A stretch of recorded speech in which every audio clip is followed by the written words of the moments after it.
リバプールが20回目のリーグ優勝を達成しました。ルイス・ディアスが活躍、アーセナルやボーンマスなど他クラブの欧州大会出場権の争いを繰り広げています。プレミアリーグの最新情報を世界各国のメディアからいち早くお届けするプレミアリーグラボ、プレラボです。詳しく解説している番組がありましたので、そちらの翻訳をお届けいたします。それではご覧ください。ぜひチャンネル登録、高評価よろしくお願いします。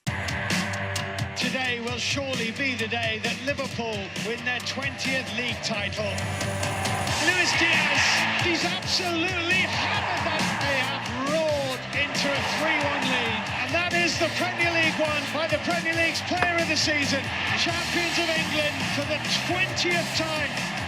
He's done an exceptional job with an exceptional team. The only thing I can do now is send my appreciation to Jürgen. Jürgen!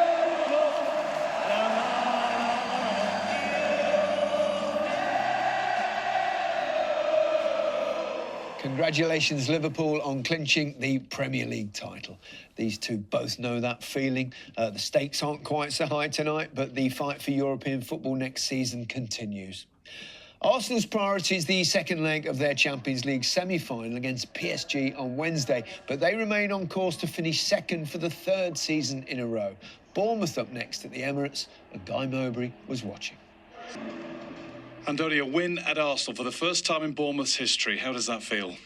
Feels really good. No, we've talked before the game. We didn't even get 1 point never here from this stadium, so it has been a great moment. We've been quite constructive in the half time. No, continue doing the same things, try to push a little bit more, take even a little bit more of risk. But today the key were probably the set plays. I think to score offensively, the throw in, the long throw from Ant, and the routine from the corner. I think sometimes you need these kind of things to go your way, to make the difference. And today they helped us. As regards your goal, throw in, header, easy game football, isn't it? You'd think so. Have you seen him put that sort of length on a throw in before? Because that was a fantastic throw. Yeah. Before today, I was always, making jokes with him, saying that he couldn't throw it far and everything, because we tried it in a few other games, and I was kind of, just laughing at him, and just a bit of banter, and So I think he proved me wrong today, so I can't say anything anymore. Well, Mikel, how was that allowed to happen today? We had a moment that we should have killed the game with so many open situations, open chances, and we didn't. On top of that, you defend your box in 2 set pieces the way we've done it. You are in big trouble. Obviously, we want to generate a momentum, a really positive vibe today. We haven't. What we certainly created is a lot of rage, frustration, anger in our tummies. Make sure that we use that for Wednesday. Yes, Bournemouth do the double over Arsenal for the first time in their history. Set pieces have often been the Gunners' strength, Joe, but today they were very much their weakness. They really were, and they were definitely Bournemouth's strength. Really streetwise. We're going to see in the first clip that it wasn't just down to the organisation and the quality. Howson talking about Semenyo and this being such a surprise package. But he actually is really clever here, because he technically should be taking that throw in from that, where the ball has exited the pitch. Yeah, that's the law. Yeah, but he manages to grab 5 or 6 yards. We're going to see in a minute where he comes in and get himself a lot better angle for launch. Yeah. Now, David Raya will be aware that Semenyo's got a long throw, but that really has come in. And there'll be lots of people saying, why is David Raya not coming and dealing with that? Yeah. I'm going to show you here. I say this is a surprise, and David Raya has to make his decision right now. And you can see that he's made his decision that he's not going to come. There's a lot of bodies. There's a lot of bodies. He's not used to that trajectory. It's caught them all by surprise. There'll be a little thought process in his head. All sorts goes in your head as a goalkeeper. Can I come? Should I come? No, I'm not coming. He's made that decision, which is the best thing to do. He's clear, he's turned, he's set. Howson there on the 6-yard box, getting no help from his defenders. Still, he's in a great position, but the header is just perfect. Yeah. And we've got one of the most agile goalkeepers in the Premier League who can't get over to that. Yeah. It's a perfect header. Talked about the vision, and his long throw is so dangerous when it's well executed. Look at the chaos that it causes. A well-organised Arsenal defence that's been brilliant all season. And we talk about organisation and executing a plan here. Saka, Arsenal's not their best header of a ball. He's got Tavernier and Kirkes to deal with. And as the ball comes in, he hedges his bets. He thinks Kirkes. Tavernier gets there, really good header, looks a simple goal. Evan Nielsen at the back post. But you look here, every single one of the Bournemouth players that's involved in this, and there's not many of them compared to the Arsenal, but they're occupying, they're making it so difficult. 8 Arsenal players defending 4 Bournemouth players. But Evan Nielsen's got his eyes at the back post, and you just see Odegaard's been watching the ball come in. This is the moment he decides, I'm just focusing on my player. Evan Nielsen has one eye on the ball. He knows he's just got to get some part of his body on it from that close. Makes it so difficult for Ray. Hit the elbow. I say some part of his body. VAR checked it.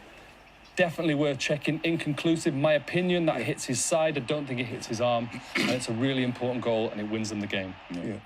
Mikel Arteta said they should have killed the game off, but it's been a regular occurrence for Arsenal this season not doing that. I cannot believe how many opportunities they gave up to have a shot at goal. They created the chances, but for whatever reason, for some reason, they just didn't want to take the shot. It was the opportunities were just incredible. This is a really good situation here. Now, when this ball comes in, he's got plenty time to see that Martinelli to adjust his feet. He can hit that first time. By the time he takes a touch, it's too late. He then lays it into Trossard. Why can't you hit that with your left foot? The gap is there. He tries to work it onto his right foot. By the time you make your mind up to do that, you're going to get closed down at any level, let alone Premier League level. Then they miss the opportunity with Saka's header. He can shoot there, albeit a tight angle. He chooses not to, but then it's certainly not over. Saka then, I think he can shoot now. But then what does he do? He takes another extra touch there, then that pushes him a bit further wide, and then also gives the defender to get time to set himself. But the opportunities, there's no doubt, was there. I think he could hit that first time as well. You saw the other opportunity where he tries to work it onto his left foot. They got it onto his left foot there, and he still doesn't try and get the shot away at goal. It's a really, really good opportunity. When Yeri comes on, okay, he doesn't have the shot. He can roll it back into Odegaard. He chooses not to, but there were so many that it was just incredible, and that's why he mentioned the word anger and frustration and rage. And then you look at the top goal scorers at Arsenal. I mean, Kai, I know they've had injuries and got injuries. Kai Havertz hasn't played for 3 months now, I know. And he's still their top scorer at 9. Nowhere near good enough. So. Not good enough today, defending set pieces again, and certainly not good enough today in front of goal. Mikel Arteta talked about that anger you mentioned there, the frustration. He said we've got to take that on to Wednesday. Does it work like that? No, ideally they would have wanted a win today to take the confidence into the game onto Wednesday, but they've got to try somehow and put that disappointment behind them, because that is their season on Wednesday. Indeed.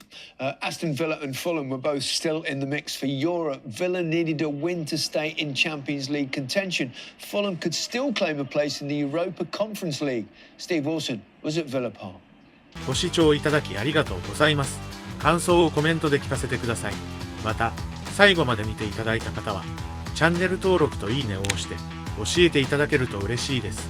動画作りの励みになりますので、ぜひよろしくお願いいたします。これからもプレラボをよろしくお願いします。